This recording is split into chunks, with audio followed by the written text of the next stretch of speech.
I'm Steve, if you're new here, and if you don't know, I'm a carbon fiber fanatic. Actually, behind you can see I've got a few carbon fiber projects going, but that's not what we're doing today. Today is about repairing carbon fiber. A lot of you have asked me questions on how to repair carbon fiber. It's faded. A lot of you think it's simple, which it is if you have the right equipment, but we're gonna get into it today. So let's take a look at today's project. Does your carbon fiber look like this? Dull, faded, not shiny at all, possibly broken up in the corners? If the answer is yes, we can fix this. If you're new here, this is my J32 M90 swapped 6-speed Integra. Actually, it's the J32A2, so it's a little bit better than the standard J32. But that's not why we're here today. Why we are here is because we are fixing this hood. So I'm gonna get this hood off, I'm gonna get it into the garage, and I'm gonna show you guys how to fix this at home with no hassle. Hood's pretty light when you're missing half of it. All right, we got the hood in the garage. Let's take a look-see and see what we're working with here. The lighting isn't the best in here right now, but it is like crazy windy outside, so I just got the door closed. Let's see what we're working with here. So I cut the hole in the hood here, obviously, and I used a jigsaw, so I did kind of drag it around on there, but that's not a big deal. We're gonna fix that. We do have a pretty good stone chip there. I don't know if we're gonna be able to fill that. We'll see. We've obviously got, there's still some clear coat left here, but this is very oxidized up here. Walking around to this side, kind of same deal here, not a big deal. But this has damaged right into the carbon, so we're not gonna be able to fix that. I'm not sure what happened there. It's like, it almost like was rubbing on something, same as here. Like maybe this hood at some point in its life was in storage and was rubbing. It's a new hood to me, so I can't say for sure. Again, rubbing there. So I'm pretty sure it was leaning against something at some point in its life. And then this corner over here isn't as bad as the other one. Something to know with carbon fiber, and when you're working with carbon fiber, the best way to get a true story of what you're working with is with water, ironically. Like if you don't know that trick, I'm gonna show you right now. So you got a little bit of water in this bottle here. All we're gonna do, you can see the carbon fiber come right to life. This carbon happens to be a 2x2 12 weave. So that all looks good there.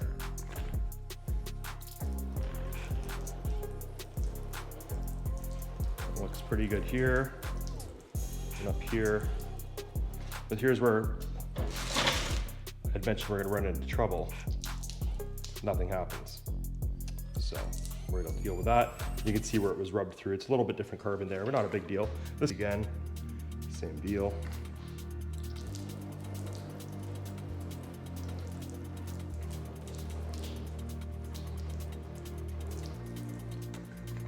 And something like that. Next step here is we are going to wet sand this. What that means is you need a sandpaper that's rated for water. You can't use standard sandpaper, it's gonna fall apart on you. You have to use sandpaper rated for water. I happen to use this sandpaper. I get it at Universal Auto Body Supplies. They're an amazing group of guys, and the sandpaper is rated for water. So I'm gonna start with a 600 grit. I think we'll work our way up from there. Actually, you know what? It's actually not that bad. I think we're gonna start with the 800. To start with the 800 grit, we're gonna do it on the orbital. I'm going to use a sanding pad with the 800 grit. Sanding pad looks like this, just sticks on here. And what that does is, doesn't give you any flat spots. It helps contour all the edges. And yeah, we're gonna knock this whole thing down and then maybe do it in 1,000 as well. Now the key to this is when you're wet sanding, not only do you wanna use water, you wanna use a little bit of dish soap, just a little bit, because it lubricates things and helps things moving, keeps things clean. And any wax and grease you have on that hood from years and years of abuse, it's gonna help take it off. Let's do this.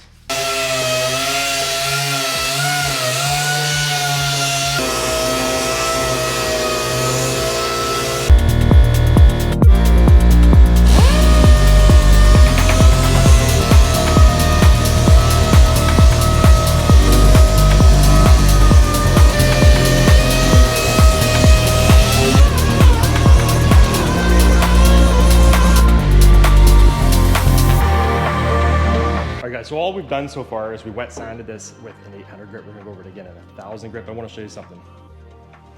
This is the rag I just used to clean that hood. That's how oxidized and dirty that clear coat was. Look at that. This was a clean rag. You saw it when I started. Look how dirty that is. Okay, so that alone is gonna give us a nice shine, but we're gonna sand this now at 1,000 grit. I'm just gonna finish drying it off. The reason I dry it off is because I'm looking for any inconsistent spots that I may have missed sanding. If we don't have everything sanded perfectly, clear coat's not gonna stay. something I want to point out, not to be mistaken.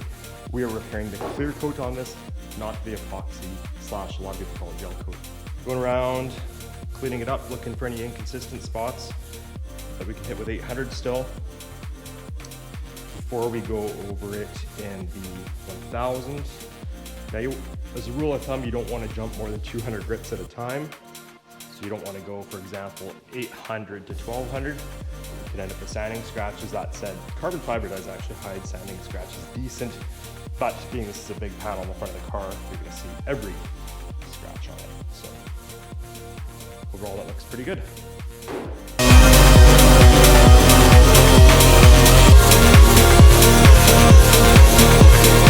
Guys, I'm just going to dry this thing off. Hopefully you can hear me with the air compressor running.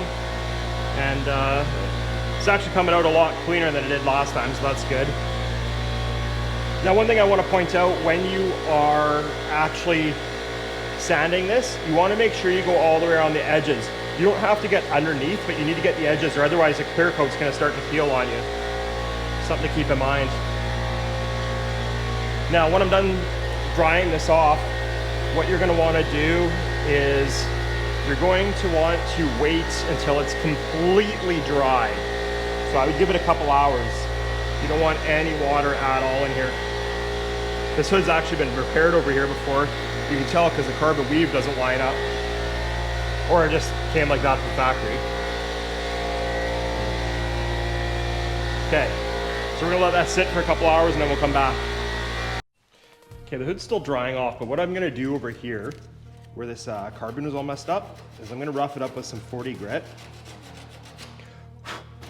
And I'm gonna use a little bit of polyester body filler on here to build a little high and then a little low, because you can always take some off, you can't add some. You guys like my spreader? No big deal. You know what? It's a flat surface, it works. Ha! Said that about my ex-girlfriend too. Okay, we're gonna let that cure, and then we're gonna come back and we'll flatten it off.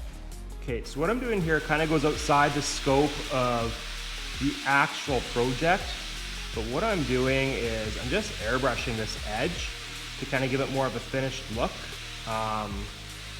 when we clear. So I'm just using an acrylic enamel paint, airbrushing it on. It'll clean up this white edge all the way around here, and it also seals it, so that's good. This is gonna take a bit of time, but overall it'll look way better. And then it'll make more sense when we get to that side and what we're doing over there. So I'll show you that in a bit.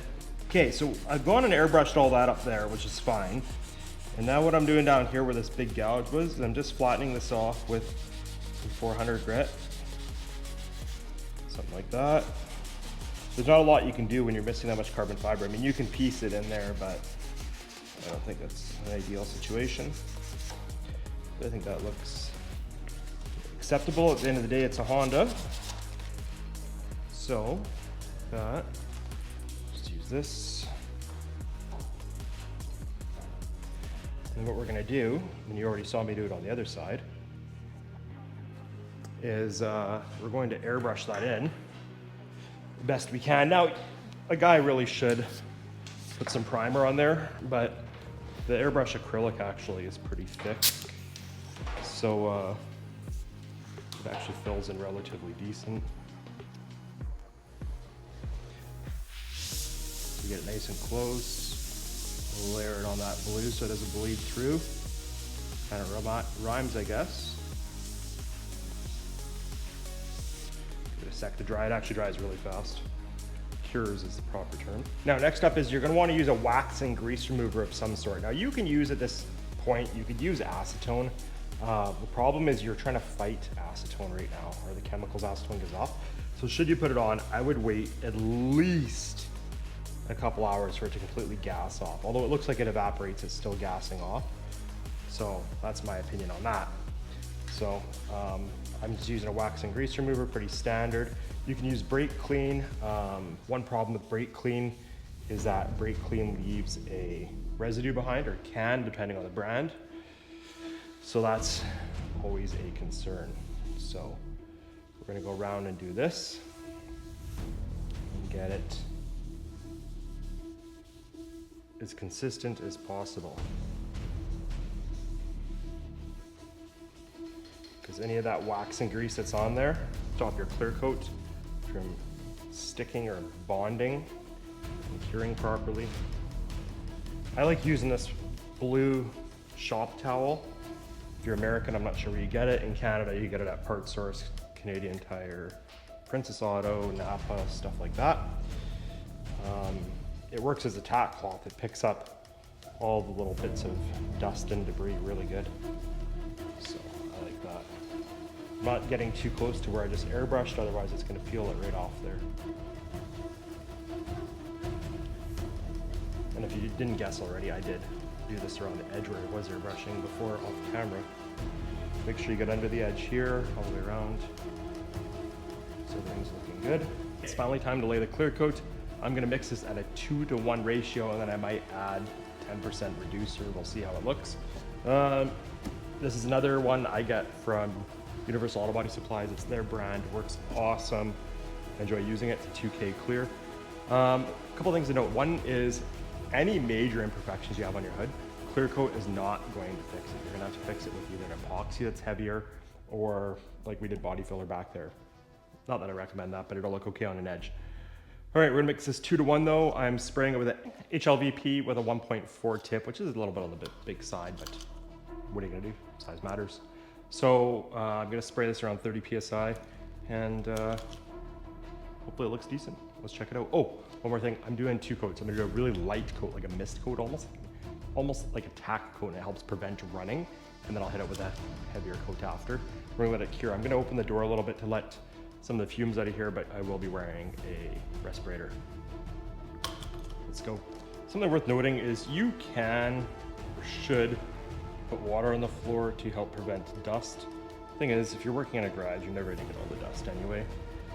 Typically I do put water down, but actually where I live right now, there is a water ban, so we can't.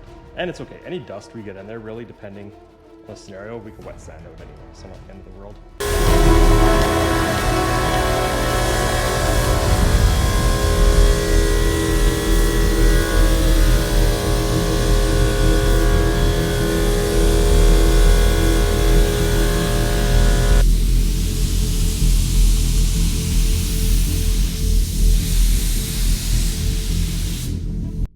Should give you a pretty good idea. I'm still wearing my respirator, sorry. Pretty good idea though of how it turned out. I think it's pretty decent from where we were to where we came to. Got the hole for the supercharger, the M90. Got this fixed up back here. But the true tale will be when we get it on tomorrow. Should we end up with a drip, it's not a big deal. Drips are easy to fix. You just gotta wait a month before you can wet sand it. But otherwise, I'm pretty happy with it. All right, I'll see you guys tomorrow.